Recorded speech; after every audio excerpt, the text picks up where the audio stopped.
Itulah kenapa orang-orang tertentu meditasi setengah jam bisa merasa sangat cepat dibandingkan orang tertentu meditasi setengah jam rasanya dunia mau kiamat.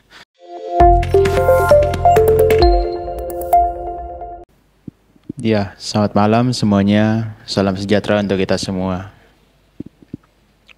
Ya, para yogi sekalian, malam ini merupakan sesi sharing materi yang pertama dari meditasi kita di Vipassana Retreat.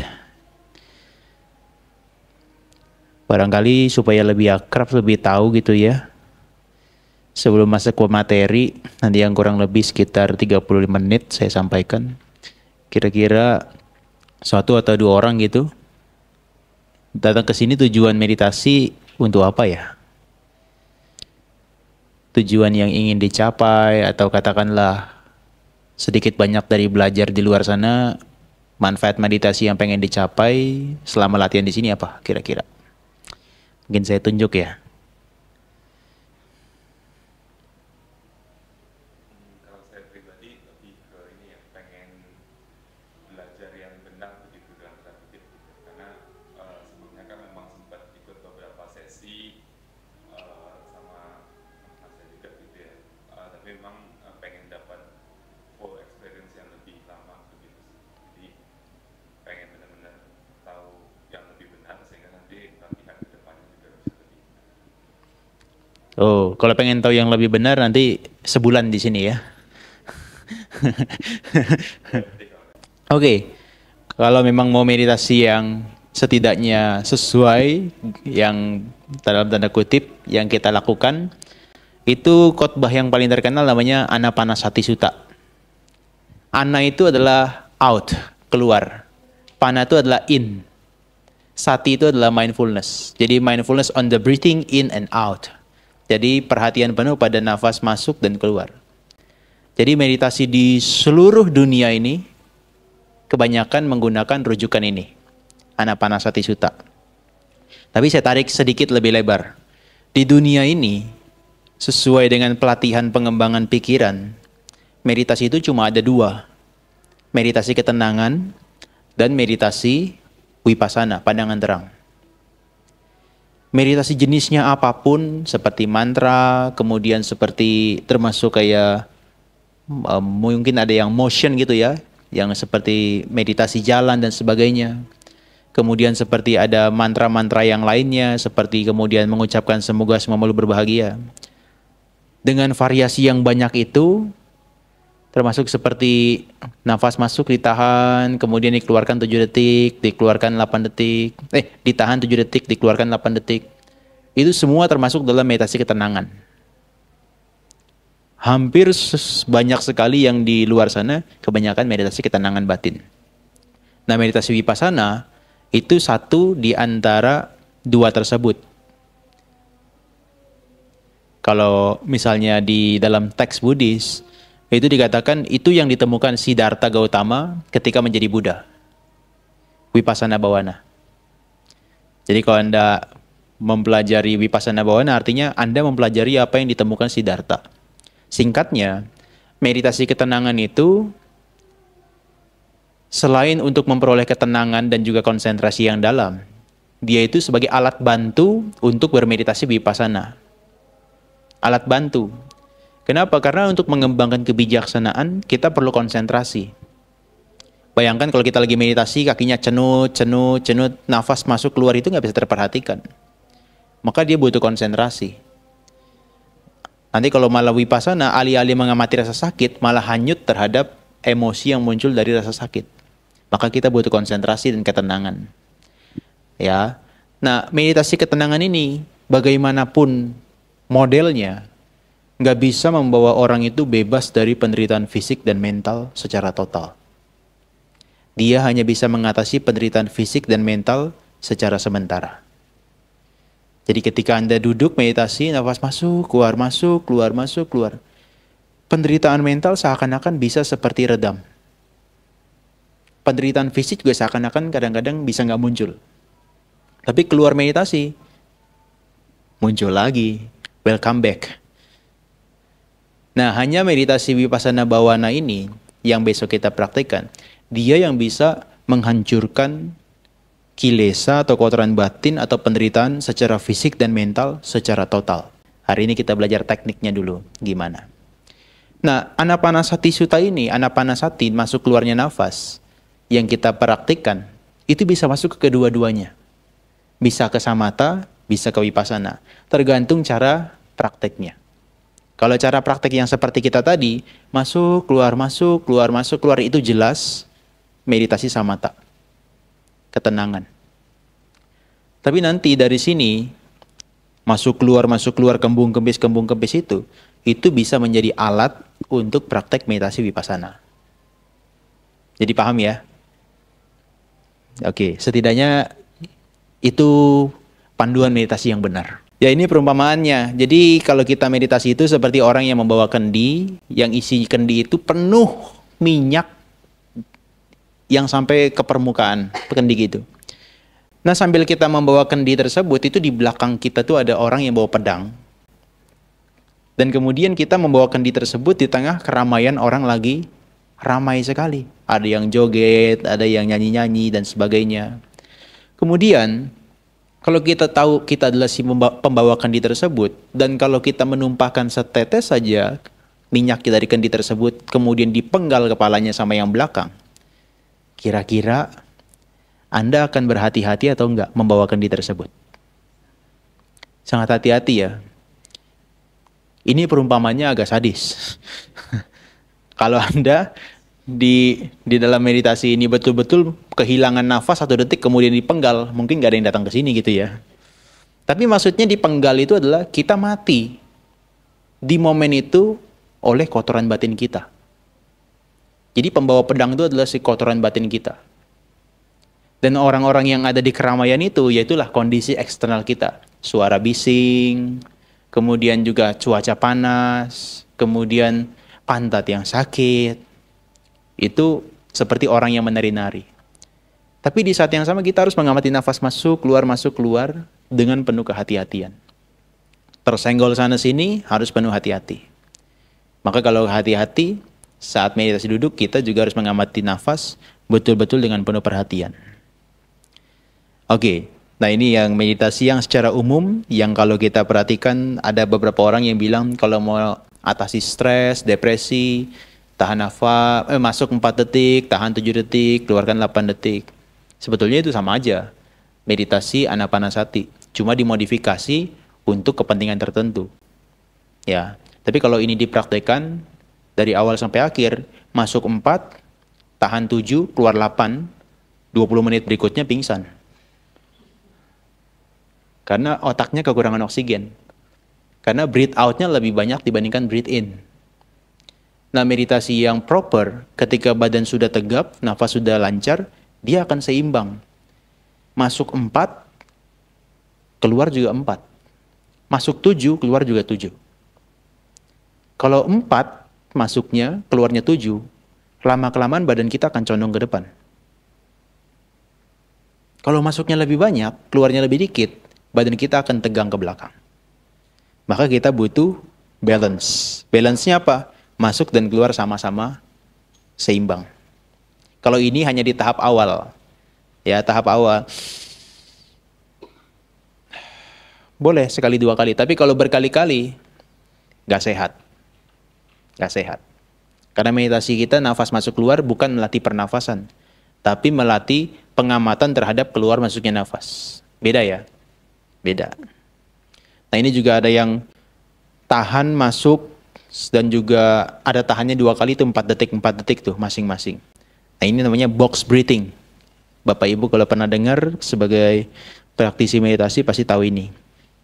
Nah idealnya memang kita tuh meditasi ya seperti ini. Jadi masuknya 4, keluarnya juga 4. Tahannya itu yang bisa lama sekali. Itulah kenapa orang kadang-kadang kalau dia meditasi udah sangat dalam sekali, masuknya itu sedikit, keluarnya sedikit, tapi tahannya lama sekali. Dalam 1 menit dia bisa bernafas hanya 1 kali masuk dan keluar. Nah kalau dipraktekkan kalau Anda nggak punya konsentrasi, pasti nggak bisa. Malah menggap-megap, karena nahan napas kan. Tapi kalau dalam keadaan konsentrasi, itu potensial. Kalau penelitian psikologi itu dibilang dari manusia normal itu 16 kali dalam 1 menit. Dia bisa 4 kali lebih lambat, jadi bisa 4 kali dalam 1 menit kita nafas masuk keluar. Tapi kalau Anda punya konsentrasi lebih dalam daripada itu, bisa lebih lama lagi nafasnya. Tapi jangan tahan-tahanan nafas ya, nanti saya takut pingsan semua di sini. Ini hanya teorinya aja. Oke, saya next ya. Jadi kalau meditasi nafas itu banyak sekali dimodifikasi di dunia ini. Ini namanya Wim Hof. Mr. Wim Hof itu dikenal dengan fire breathing, nafas api. Itu betul-betul dia meditasi di atas Himalaya. Dengan badan telanjang seperti itu. Dengan dia mengatur nafasnya, dia bisa membuat suhu tubuhnya itu yang harusnya dingin jadinya panas. Ya, besok pagi mungkin dicoba. Cuaca di sini pagi-pagi agak dingin sih. Ya nggak perlu es gitu ya, tapi cuaca di Batu lumayan kalau pagi. Oke. Nah, referensi apa yang digunakan? Kalau saya biasa baca The Path of Purification dari Visuddhimagga, kemudian ada terjemahannya, sama yang saya paling senang itu adalah Perspective of Mahasatipatthana Sutta. Ya, ini 3 buku ini referensi yang digunakan untuk bahas topik hari ini. Sebetulnya meditasi nafas itu simpel sekali untuk pengantar seperti yang tadi kita lakukan di siang hari, sore hari. Ya kan? Nafas masuk, keluar, kemudian kita tahu itu diarahkan pikirannya ke nostril kita, perlu kemudian diobservasi dengan penuh perhatian, lihat dengan jelas nafas masuk keluar. Kalau misalnya nanti dia misalnya pikirannya mengembara, tarik lagi, seperti itu kan meditasi nafas. Tapi yang pengen saya sampaikan di sini, kita mau meditasi nafasnya tuh sampai lebih mendalam. Bukan hanya di pengantar seperti itu. Jadi seharian besok setidaknya, ini teorinya hari ini, besok kita praktik seharian betul-betul sampai mendalam. Nah, kalau di dalam Anapanasati Sutta ini, itu sampai 16 stage, 16 tahapan. Kita nggak mungkin praktekkan 16 stage tersebut ya. Ya 4 yang pertama kita praktekkan besok. Nah berikutnya baru kita bisa masuk ke dalam Vipassana. Ya, nah ini yang dikatakan seperti ini. Nanti bisa lebih jelas. Jadi kalau kita prakteknya kan hanya tahu nafas masuk, tahu nafas keluar, tahu nafas masuk, tahu nafas keluar. Kalau hanya seperti itu dia masih dangkal. Dia bisa dilihat sampai betul-betul detail dan mendalam. Sekaligus nanti saya sharekan apa kekeliruan orang-orang yang mengamati nafas masuk keluar. Sehingga sulit bagi mereka untuk masuk mendalam. Ya, kenapa sih kita harus meditasi menggunakan nafas? Karena nafas ini universal. Tidak menggunakan atribut agama tertentu. Dan memang nafas ini ketika diperhatikan, dia akan membuat kita tuh menjadi semakin tenang. Dan ini biasanya digunakan oleh para Buddha dan juga murid-muridnya Buddha. Semua karakter bisa masuk. Orang yang kebenciannya kuat, orang yang kebodohannya kuat, orang yang keserakahannya kuat, atau yang bahkan kedermawanannya kuat, cinta kasihnya kuat, mereka bisa masuk semua. Jadi semua karakter bisa menggunakan objek nafas. Nah, maka dia sangat luhur dan mendamaikan. Ya. Nah, Ibu Bapak, memang kendala yang paling utama saat mengamati nafas masuk keluar itu adalah satu doang. Nggak ada yang lain. Suara. Suara bising itu sangat mengganggu. Maka kenapa dulu zaman dulu kala 26 abad yang lalu dikatakan kalau misalnya para biku itu kalau mau praktek nafas itu harus ke tempat-tempat yang sunyi seperti hutan dan sebagainya. Tapi kalau lihat kondisi sekarang kayaknya ini agak sunyi ya. Sunyi. Harus saya pastikan ini sunyi hari ini. Karena biasanya dangdutan. Dangdutan. Tempat ini kadang-kadang ada suara berisiknya, itu tantangan lah. Ya, tantangan, gangguan terhadap nafas. Kenapa? Karena distraksi secara indera yang lainnya, selain daripada nafas kita, itu bisa menjadi kadang-kadang kita malah condong ke sana. Apalagi kalau kita sudah dengar dangdutan, hafal liriknya lagi. Wah, repot itu. Nah, maka teman-teman sekalian, para yogi sekalian di sini ya kita mengharapkan semuanya betul-betul diwajibkan noble silence, tidak bicara satu sama lain. Itu mengganggu, destruktif sekali. Ada satu kalimat mengatakan, kalau kamu bicara satu kata, bisa menghancurkan konsentrasimu 5 menit. Kamu bicara satu kalimat, menghancurkan konsentrasimu beberapa jam. Kamu bicara sepanjang-panjangnya, hancur sepanjang hari kita punya konsentrasi. Jadi nggak ada gunanya ngobrol di luar daripada sesi sharing sehari ini. Oke, ini yang saya bilang tadi ada 16 stage nafas itu, dari 1 sampai 16. Jadi kalau nanti meditasi nafas, apapun modelnya nanti, yang diperhatikan tetap nafas. Mau muncul cahaya-cahaya, mau muncul gambaran-gambaran apapun, tetap dia balik lagi kepada nafas. Karena itu adalah anchor-nya, sebagai yang sebab utamanya kita bisa tenang. Ya. Nah, kita hanya bahas yang hari ini 1 sampai 4 doang. Ya, 1 sampai 4. Itu bagian daripada tubuh jasmani. Kenapa begitu? Kalau kita praktekkan 1 sampai 4 ini, tubuh jasmani kita ini menjadi still, menjadi tenang. Menjadi betul-betul tenang. Nah, kalau saya perhatikan dari teks-teks yang ada, setelah orang menjadi masuk ke dalam tahap keempat, mulai tahap kelima itu orang sudah mencapai namanya konsentrasi jhana. Konsentrasi tingkat yang sangat dalam. Mulai dari tahapan kelima. Sehingga di tahapan keempat ini aman dipraktikkan oleh siapapun, bagi praktisi yogi sama ketenangan, samatha ataupun vipassana. Nah, saya paling senang sampai keempat sini. Karena nanti setelah 4 ini jadi gerbang bagi kita untuk praktek samatha, ketenangan lebih dalam atau vipassana.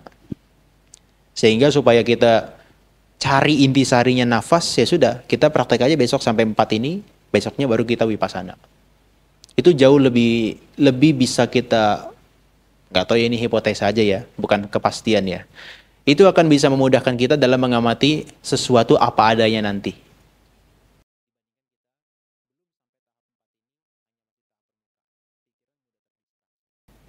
Ya, dulu waktu 2 tahun lalu, baru pertama ada ini, saya modifikasi. Bukan pakai nafas, tapi pakai kembung kempis perut. Khusus kepada satu yogi, dia praktek 10 hari. Dia bilang itu bisa. Jadi ini akan berguna juga. Waktu itu saya pikir nggak ada bedanya nafas masuk di hidung sama kembang kempis perut. Akhirnya setelah dipraktekkan dia bilang, oh ya ini berguna. Dan itu bermanfaat bagi dia. Oke. Sebetulnya kalau kita perhatikan, yang pengantar tadi udah kita lakukan itu kita hanya sekedar menyadari nafas masuk, nafas keluar. Ya. Nah biasanya kalau Buddha atau guru meditasi menyarankan yogi atau para biku gitu ya, kalau mau meditasi, pergilah ke hutan, pergilah ke bawah pohon, ke gubuk kosong. Kemudian duduk bersila, tubuhnya lurus. Dan menetapkan kesadaran pada objek meditasinya. Itulah kenapa kalau kita meditasi, yang paling penting sebetulnya, duduknya betul dulu. Kalau duduknya belum betul, dia belum bisa duduk dengan lurus. Dia belum bisa menetapkan kesadaran itu dengan tepat dan tahan lama. Saya jadi ingat istilahnya Bante Utamo. Kemahiran orang meditasi itu adalah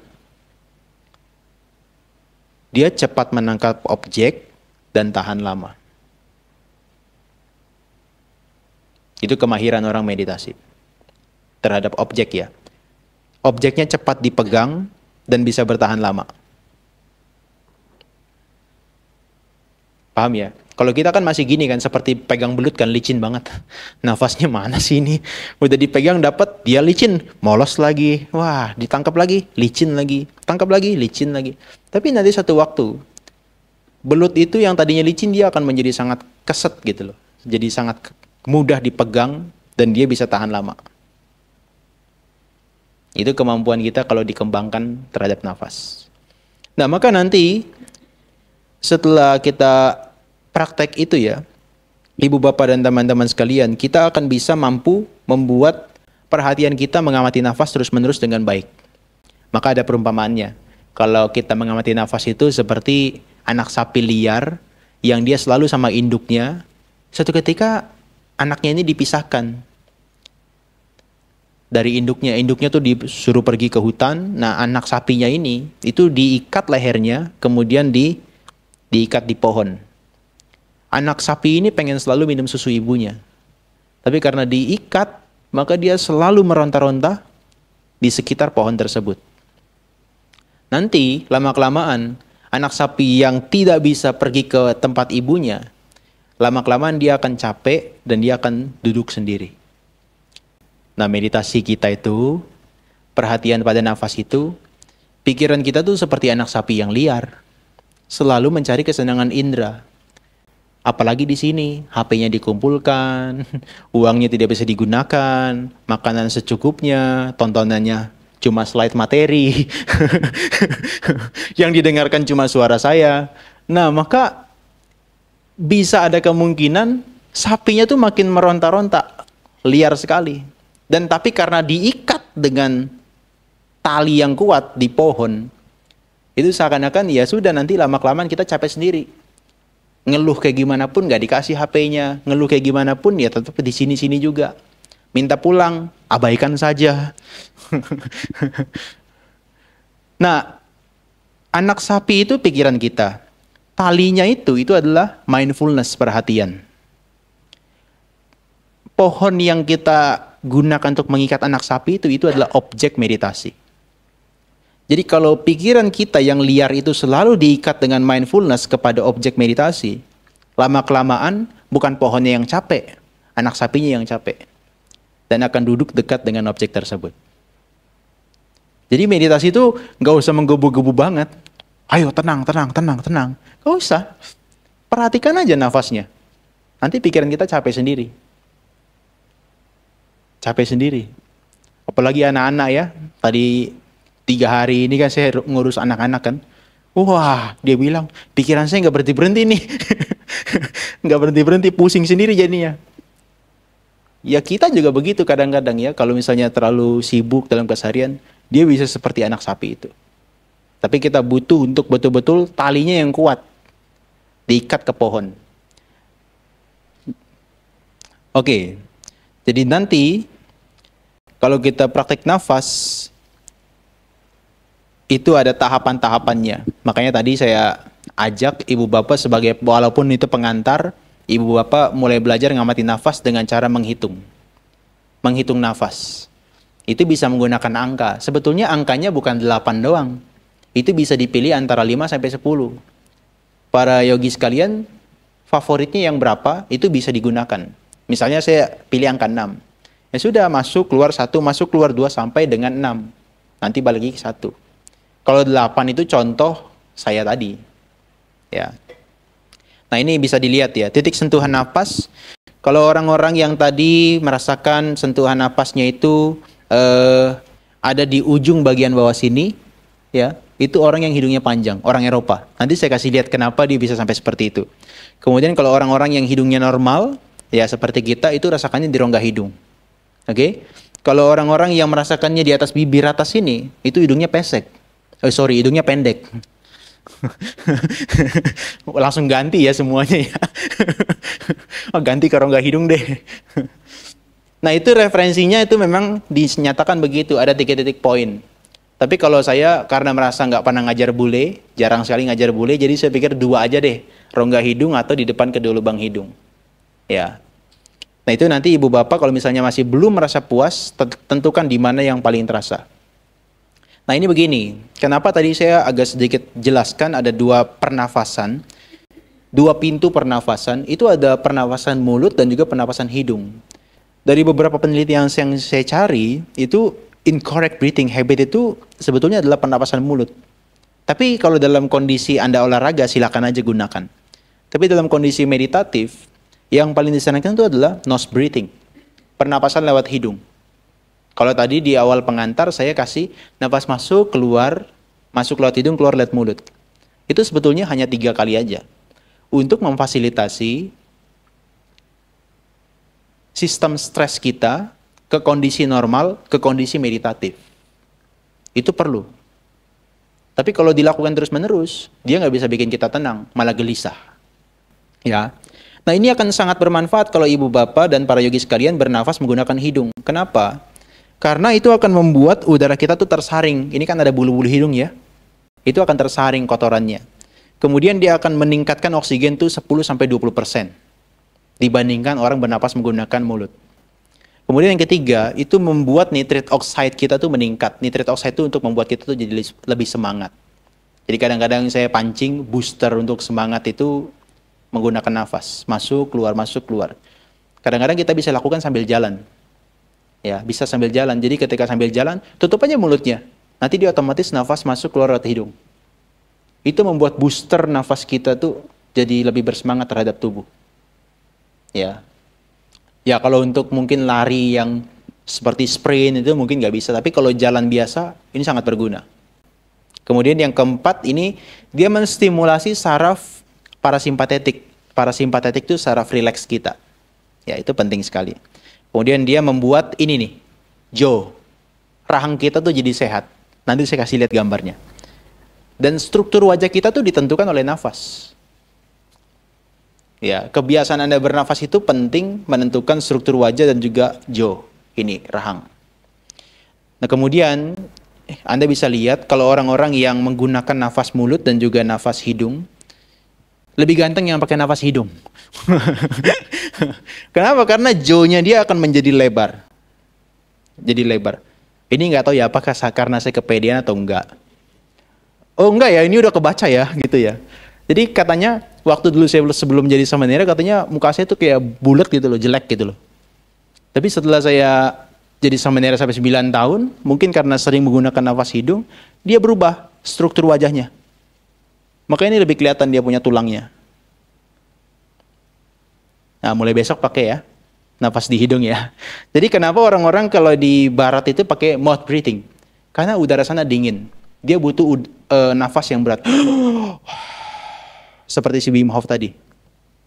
Makanya karena itu, mulut mereka jadi masuk ke dalam, hidungnya panjang. Hidungnya panjang. Nah kalau yang ini, yang nose breathing, dia membuat kita tuh menjadi proporsional.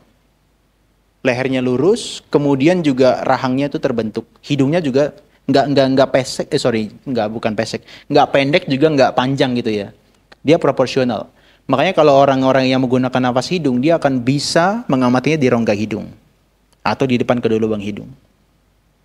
Nah itu kelebihannya kalau kita nafas dengan hidung. Ya, kenapa? Karena kalau kita menafas menggunakan mulut, itu dia ada beberapa gitu ya. Yang yang kurang gitu ya. Dia akan membuat jawline kita tuh garis daripada itu yang tadi saya sebutkan. Dan juga dagu. Dagu orang-orang yang nafas menggunakan mulut tadi Anda lihat ya, kayak Rowan Atkinson nih, Mr. Bean. Mr. Bean kan masukkan dagunya. Nah kalau orang yang menggunakan itu dia bisa kelihatan dagunya, rahangnya. Nah kemudian dari tadi kan saya juga menyampaikan bahwa kalau kita menggunakan nafas hidung itu simple caranya. Anda gunakan lidah Anda itu ada di langit-langit mulut. Saya nggak sertakan gambarnya ya, tapi ini bisa dilihat. Ini yang warna biru ini adalah bagian lidah kita. Jadi lidah kita tuh betul-betul sepenuhnya di langit-langit. Kadang-kadang orang-orang tuh nggak bisa. Dia harus penuh usaha. Jadi lidahnya seperti tekuk ke atas. Bukan gitu. Dia harus betul-betul dari belakang lidahnya tuh sepenuhnya nempel di langit-langit. Kenapa? Dia memblok kita punya memblok udara yang keluar lewat mulut. Jadi bukan dibalik. Nah, kenapa bisa sampai ada orang yang membalik lidahnya? Itu karena dia posisi duduknya gini. Nah, untuk dia bisa ada di roof atau di langit-langit dari mulut kita, duduknya harus tegak. Dan kepala itu harus ditarik ke belakang, bagian rahang itu dirilekskan. Otomatis dia akan di langit-langit mulut. Bisa terasa ya? Bisa ya? Coba nunduk sekarang. Nah, letakkan di langit-langit mulut. Bisa nggak? Nggak bisa ya? Susah kan? Nah itu maka mengharuskan kita meditasi itu betul-betul dalam tubuh yang lurus. Nah sekarang kita masuk ke substansinya. Jadi kalau kita perhatikan, nafas masuk dan keluar itu punya mekanisme yang seperti tadi. Tapi untuk dilatih, kalau hanya untuk tahap pendahuluan, ya sudah dia hanya duduk di cara yang pertama dikatakan hanya duduk, perhatikan posisi duduknya tegak. Kemudian tubuh dan kepalanya ini juga lurus, tadi yang seperti saya bilang, 3 titik, leher, ulu hati, dan perut. Tidak boleh sampai membengkok atau membungkuk. Kemudian, rilekskan semua ototnya. Maka tadi Bu Henry bilang, kok lebih gampang untuk mengamati nafas? Karena ototnya dirilekskan dulu. Kalau dia masih tegang mengamati nafas, tubuh itu sibuk. Ada namanya prinsip homeostatis. Tubuh itu sibuk untuk menyesuaikan dulu. Nafas itu sifatnya kan analog dia. Kalau Anda habis lari, dia nggak bisa langsung tenang. Dia tetap menjadi deg-degan itu loh. Nah, maka dia perlu penyesuaian, ototnya dirilekskan dulu. Ya. Tapi nanti kalau udah beberapa kali sesi sudah nggak perlu dirilekskan. Hanya sekedar sadari dari kepala sampai kaki, kepala rileks, wajah rileks, leher rileks, pundak rileks, tangan, badan depan, badan belakang, pinggul, kaki, cukup. Tapi kalau di awal Anda baru latihan meditasi, mungkin besok pagi Anda bisa lakukan, kan baru awal ya. Itu bisa scan satu persatu, dirilekskan. Ya. Nah, kecenderungan kita, saya alami sendiri, biasanya kalau dipandu itu jadi lebih mudah. Karena ada orang yang berpikir, saya yang berpikir gitu kan, sambil ngomong, sambil nafas, sambil berpikir kan. Tapi kalau saya biasanya memandu diri saya sendiri, sudah sampai tangan, lupa loh kadang-kadang. Tadi sampai mana ya? Ngulang lagi di leher. Nanti udah nyampe perut, lupa di leher lagi. Nanti Anda coba sendiri, antara dipandu dengan tidak dipandu. Lebih sering lupa yang tidak dipandu. Ya. Nah, kemudian yang ketiga, selama meditasi itu tidak menggerakkan bagian apapun dari tubuhnya. Ya. Supaya apa? Supaya Anda terbiasa dengan posisi duduk Anda. Tadi ada yang cerita ke saya, kayaknya badan saya belum fleksibel deh. Bagian pantat saya masih sakit terus nih. Ya. Nah, maka Anda harus latihan seperti orang nge-gym kan. Baru-baru kan ototnya kan robek, rusak gitu kan. Itu kan sakit, tapi nanti dia terbiasa. Dalam meditasi ini juga penting. Maka Anda tidak disarankan duduk selama mungkin. Duduk 1 jam, jalan 1 jam. Duduk setengah jam, jalan setengah jam. Atau duduk 1 jam, jalan 1 jam. Itu menyeimbangkan kita punya postur. Kalau dia terlalu berlebihan duduk, pantatnya sakit. Dan gak usah dipaksakan juga. Dulu kita coba-coba duduk terus menerus. Malas jalan, duduk aja. Malas jalan, duduk aja. Besoknya pantatnya, tulang ekornya sakit, gak bisa duduk. Ya, itu berbahaya. Jadi nanti yang kemudian tangannya diletakkan di atas paha atau di atas pangkuan tadi, seperti yang saya jelaskan. Dan matanya terpejam, nafasnya secara wajar. Nah, yang penting itu yang nomor 6. Sentuhan nafasnya itu harus diperhatikan di mana. Ya, kadang-kadang orang bingung nih. Begitu pikirannya mengembara, dia nggak bisa balik. Karena stationnya nggak ada. Yang penting balik aja deh. Kalau ingat gitu ya. Kalau nggak ingat ya udah mengembara terus pikirannya. Tapi kalau kita tahu sentuhan napasnya di mana, begitu pikiran mengembara, tariknya tuh cepat di situ langsung. Bisa cepat. Ya. Nah, nanti Anda kadang-kadang merasakan gini ya. Nafas masuk, keluar, itu kadang-kadang seperti diatur, tidak alami. Nah, itu gampang caranya. Anda reset nafasnya, tahan nafas 4 detik. Nanti seperti ada tekanan, mau masuk atau keluar, baru lepaskan nafasnya. Itu nanti dia jadi normal lagi. Jadi kalau terasa nafasnya seperti diatur atau nggak wajar, tahan 4 detik. Ya, kalau nggak normal-normal, tahan 30 menit. Nah, nanti ini yang diperhatikan, perhatiannya terus menerus seperti tadi yang kita lakukan selama 30 menit di sore hari. Itu tahap pendahuluan.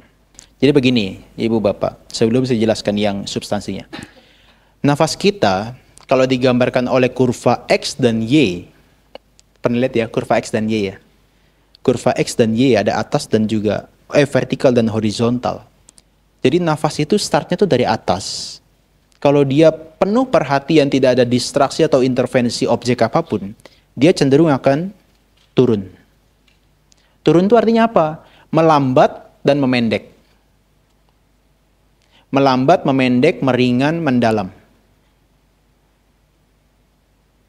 Paham ya? Kalau kita baru duduk, nafas, kan dangkal sekali nafas kita.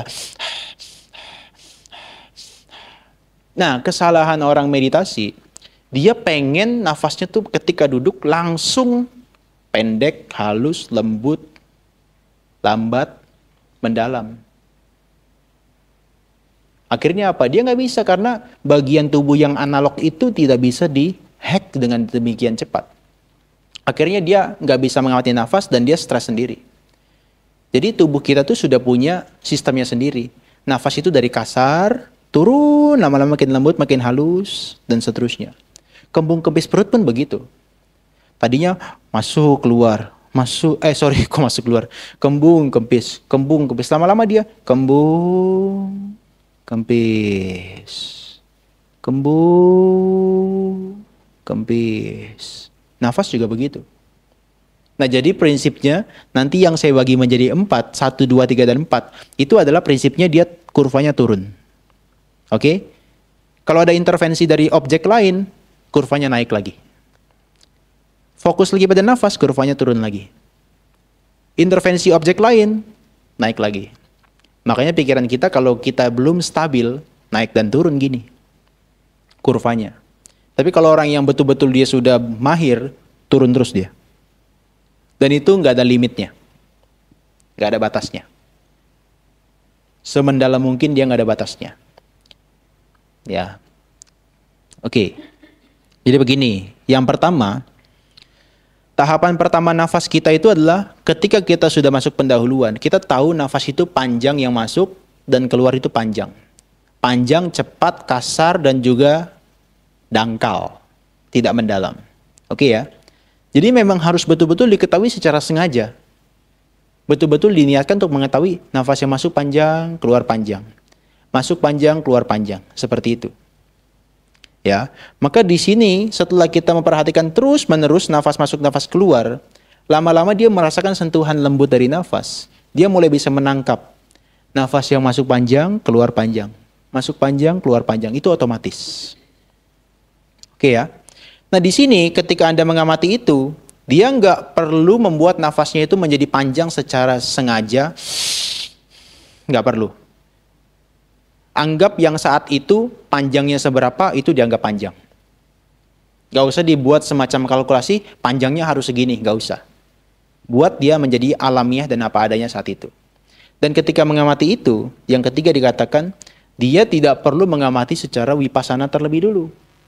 Karena kalau dia mengamati secara wipasana, mengamati dalam bentuk yang sangat kompleks, pikiran akan terdistraksi. Bukan mengamati nafas, malah dia masuk ke dalam perenungan-perenungan yang lainnya.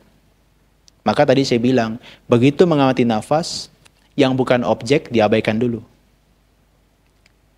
Paham ya? Oke, kita lanjut. Nah, di sini, mana dia? Tahapan pertama ini ya. Nah, di sini masih tahapan pertama, dia hanya fokus pada titik sentuhnya aja. Bisa mengetahui itu panjang masuk, panjang keluar, kita hanya fokus di satu titik, satu pintu dan satu titik. Tidak kemana-mana. Dan jangan mengikuti nafas. Nanti kalau ditensi 210 lagi. Ya, dia hanya fokus di situ aja. Di lubang hidung. Ya. Saat masuk maupun keluar di lubang hidung, tidak di tempat lain. Kalau di kembung kempis perut, fokus di situ terus. Ya, tidak perlu diikuti sampai dada atau ke bagian paru-paru atau sampai ke bagian hidung. Nah, kemudian apapun sensasi seperti gatal, kebas tidak diperhatikan. Yang berikutnya dikatakan dia harus menjaga terus-menerus terpusat tanpa membiarkan pikirannya mengembara. Kalau kita fokus dengan pencatatan tadi, masuk panjang, keluar panjang, masuk panjang, keluar panjang, sangat minim kemungkinan pikiran kita mengembara. Kita akan selalu ingat pada nafas. Tapi kalau di tahap pertama aja orang hanya sekedar merasakan, kecenderungannya ya, orang tertentu ada yang mahir, tapi kecenderungannya pemula. Begitu dia hanya sekedar rasakan masuk, keluar, itu kepalanya makin nempel ke lantai biasanya. Saking rileksnya bisa ketiduran. Maka dia butuh semangat usaha dalam bentuk mencatat. Paham ya? Ya, pencatatannya bisa bebas terserah Anda. Bisa menggunakan angka tadi atau dengan kata-kata yang betul-betul sesuai. Ya. Oke, jika batinnya terpusat selama kira-kira 1 jam, ya di sini nggak 1 jam deh, saya kurangi sedikit, 30 menit. Kalau di dalam teks memang disebutkan duduk 1 jam tanpa bergerak, fokus hanya pada nafas. Itu baru tahap pertama. Baru dia boleh masuk ke tahap yang berikutnya kedua. Nah, itu kan nafas yang tadi kita perhatikan masuk panjang, keluar panjang, masuk panjang, keluar panjang. Lama-lama dia makin lembut, makin memendek, makin halus. Itulah jadi objek kita. Jadi sekarang bukan nafas panjang lagi, nafas pendek. Paham ya? Nafas pendek, dia tidak sengaja mengatur nafas itu menjadi panjang atau menjadi pendek. Apa adanya. Tapi alamiahnya kalau tidak terintervensi atau terinterupsi oleh objek, dia akan memendek, melambat, halus, lembut, mendalam. Tapi nggak usah disebutkan 5 ya. Ambil aja yang Anda merasa gampang untuk mengamati, ambil aja salah satu. Ya, dan nggak usah diamati. Ini panjangnya berapa meter nih? Berapa detik nih? Nggak usah. Biasanya pikiran kita tuh pinter. Dia bisa mengetahui tanpa kita harus suruh. Ya, kadang-kadang kita kan bisa merasakan kan ya ketika ngamatin nafas masuk, keluar, kita seakan-akan juga merasa badan kita tuh ringan. Betul ya? Maka ketika ditanya pas meditasi, gimana meditasinya? Badannya ringan. Padahal objeknya bukan badan, objeknya nafas. Ini juga, kita udah nggak perlu analisis seberapa panjang atau pendek. Dia akan tahu sendiri. Ya. Jadi pembicaraan mengenai kalkulasi kuantitatif tadi yang 4 kali dalam 1 menit, 1 kali dalam 1 menit, lupakan. Itu hanya teorinya. Kemudian, yang disarankan di sini, nafas masuk maupun keluar, udah di tahap kedua ya, dia udah mulai seimbang. Masuk dengan keluar tuh dia udah mulai seimbang. Nah kalau udah mulai seimbang, tandanya konsentrasi kita udah mulai maju. Ya, Anda bisa rasakan nanti, begitu nafas masuk, frekuensinya masuk sekian, keluar sekian. Nanti Anda bisa rasakan seimbang. Seimbang tandanya gimana? Badannya betul-betul still, tenang, tidak goyang. Tidak goyang atau begini-begini, enggak. Dia betul-betul still. Kemudian, di sini Anda bisa menggunakan pencatatannya masih bisa dilakukan, atau bahkan nggak perlu dicatat lagi. Karena dari pengalaman teman-teman saya, dia bilang, kalau saya mencatat malah makin pusing. Dan itu mengganggu saya punya pengamatan. Betul. Kalau dia udah punya kebiasaan mengamati nafas, kadang-kadang mencatat itu mengganggu. Maka Anda bisa lepaskan itu. Ya. Ini tahap kedua. Kalau udah bisa 1 jam atau setengah jam, nanti Anda bisa alihkan ke tahap yang ketiga. Tapi nanti cara prakteknya besok saya sampaikan gimana ya. Betul-betul kita praktek, saya pandu, itu nggak sampai 1 jam, 1 jam, 1 jam. Ya, karena udah mengkerut nih kayaknya nih, keningnya nih ya. 1 jam? Enggak. Besok kita coba setengah jam sampai 4 tahap itu.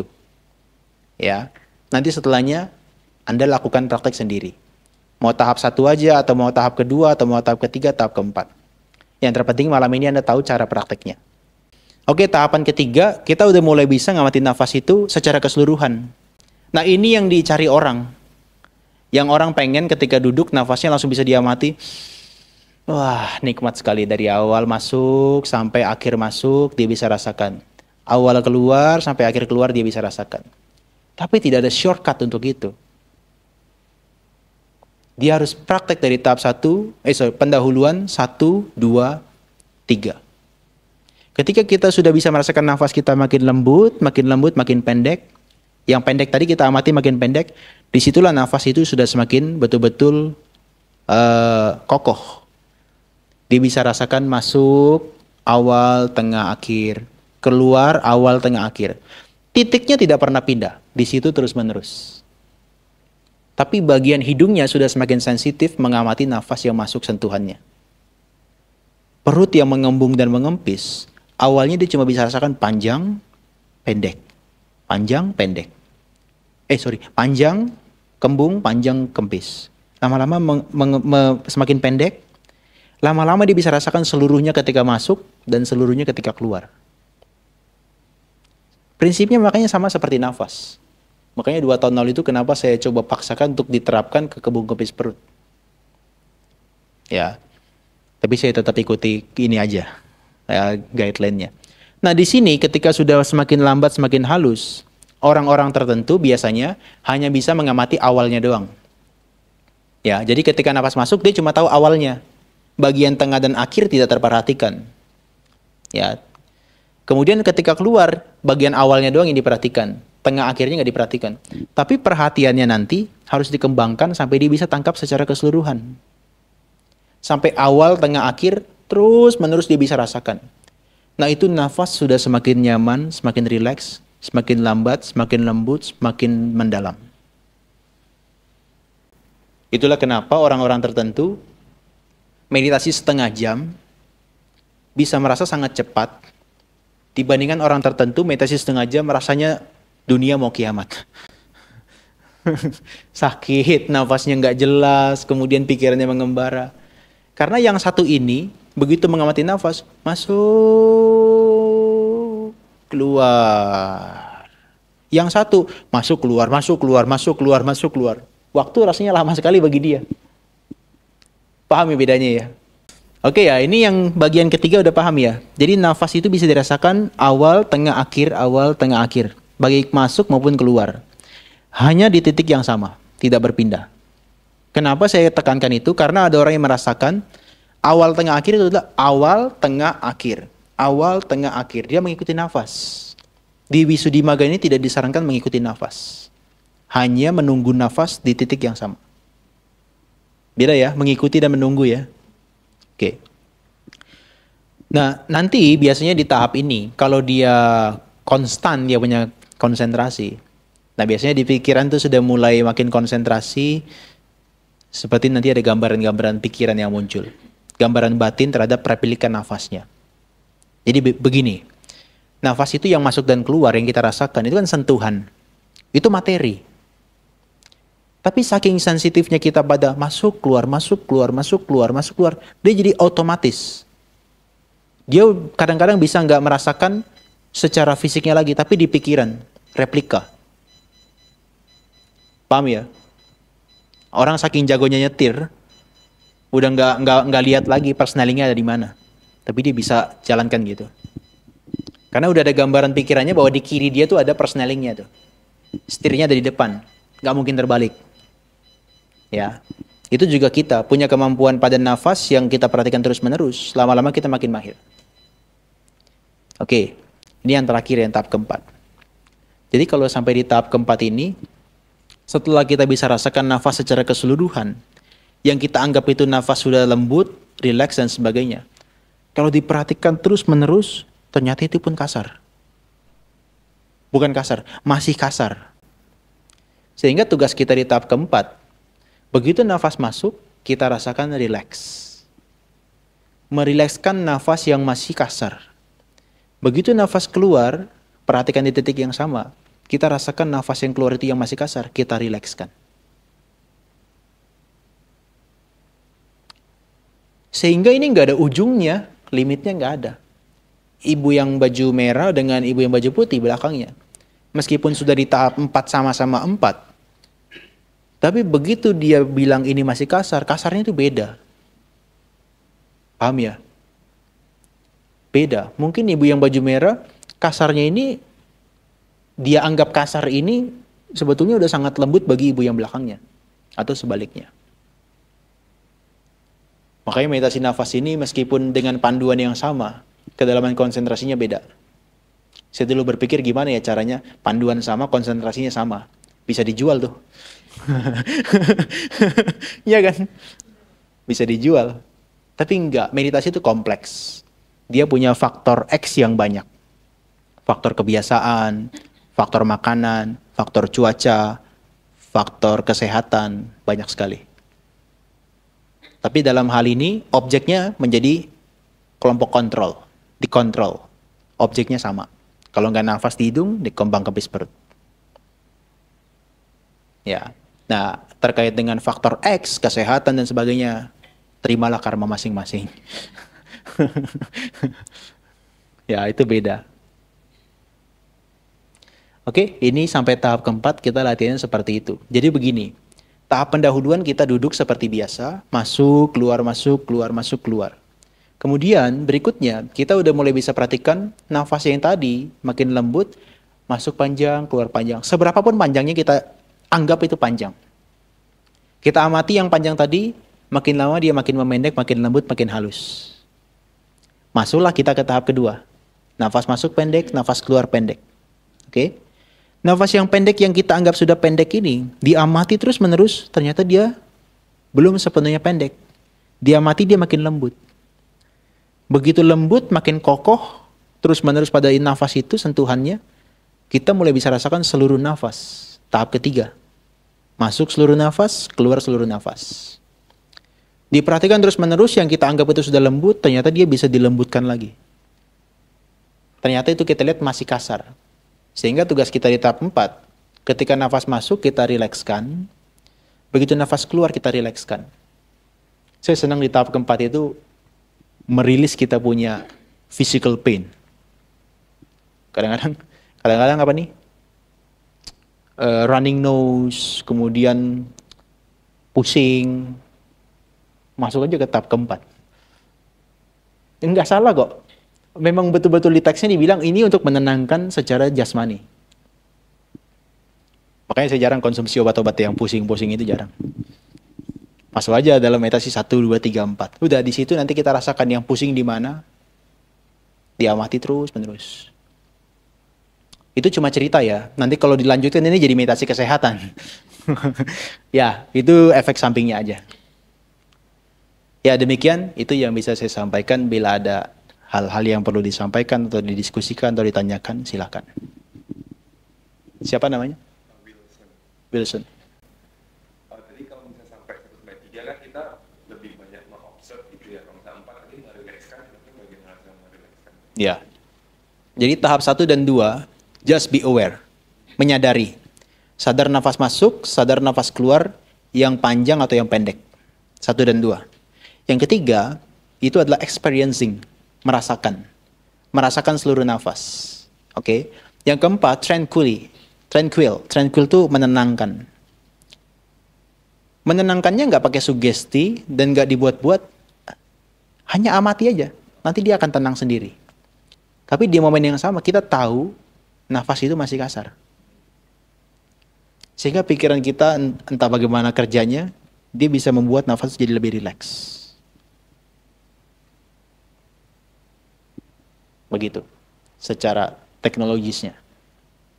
Ya, oke, sampaikan aja, nggak apa-apa. Iya.